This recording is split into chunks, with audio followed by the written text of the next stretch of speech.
আমাদের ভারতের বেশ কিছু মেইন স্ট্রিম মিডিয়া তারা একেবারে জিনিসটাকে এমন ভাবে দেখানো হচ্ছে বা দেখাচ্ছেন যে ভারতের ওপর বাংলাদেশের একটা বৃহৎ প্রভাব পড়তে চলেছে, সেরকম কি কিছু হবে নাকি এটা সম্পূর্ণভাবেই অন্য কোনো কারণে দেখানো হচ্ছে?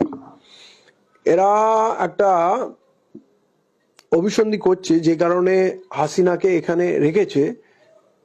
এরা কাশ্মীরটাকে যেভাবে ভেঙে দিল, এরা সব ডাল ভাত মনে করে।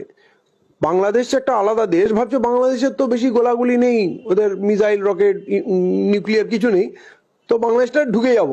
মানে এটা জিদের ব্যাপার। হাসিনা আমাদের লোক, হাসিনাকে ওখানে বসাতেই হবে।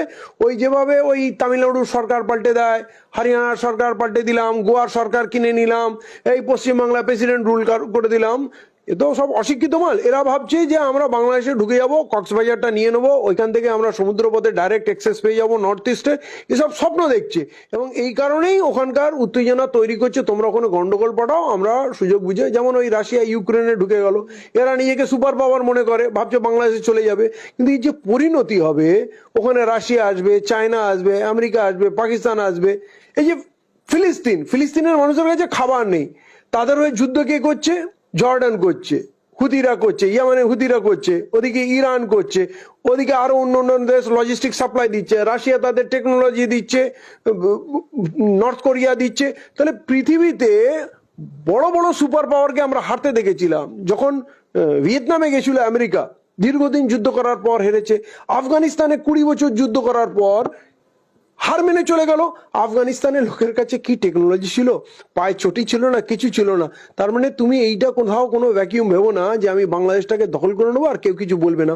এবং তার জন্য যে মূল্য আমাদের দিতে হবে, বাংলাটা তো ছাড়কার হয়ে যাবে, কারণ বাংলার উপর দিয়ে কর্মকাণ্ড হবে। ওইখানে যে ভাইটা মরবে, আমার বাংলাদেশে হিন্দু মুসলমান যেই মরুক সেটা আমার ভাই, আর এই পারেও যারা মরবে সেটা আমার ভাই। ইন্ডিয়ান আর্মির যে লোকগুলো তারা আমার ভাই, বাংলাদেশের আর্মির লোকগুলো আমরা ভাই, আমরা তো বাঙালি। হ্যাঁ, তো এই যে এরা পরিকল্পনা করছে, এরা স্বপ্ন দেখছে, তা নাহলে হাসিনাকে এখানে বসিয়ে রাখার কোনো যুক্তি নেই। হ্যাঁ, পৃথিবীর কেউ তাকে জায়গা দেয়নি, তার তো সম্পর্ক পৃথিবীর অনেক দেশের সঙ্গে ছিল। তাহলে ওই বাংলাদেশে যে আমরা অশান্তি তৈরি করার চেষ্টা করছি, এখন তো এটা প্রমাণ হয়ে গেছে। ওখানে একটা ক্রিমিনাল ধরা পড়েছে, তার বিরুদ্ধে অভিযোগ আছে, প্রধানমন্ত্রী কথা বলে দিল যে ইসকন স্বয়ং তাকে অস্বীকার করছে, তাহলে প্রধানমন্ত্রী তার দায়িত্ব নিয়ে নিল, আপনি তার জন্য প্রতিক্রিয়া দিচ্ছেন। তাহলে এটা কিরকম পাগলামো হচ্ছে, এবং এইটা যে ভারতবর্ষের জন্য কত বড় বুমেরাং হবে, কত বড় ক্ষতির কারণ হবে, আন্তর্জাতিক ভাবে আমরা তো লজ্জিত হবই। এটা মানবাধিকার উল্লঙ্ঘন, আন্তর্জাতিক মানে আইনের উল্লঙ্ঘন হবে।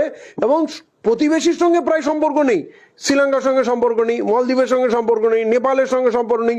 পাকিস্তান জন্মসূত্রে আমাদের শত্রু, বাংলাদেশ ছিল, সেইটাকেও আমরা হারাচ্ছি।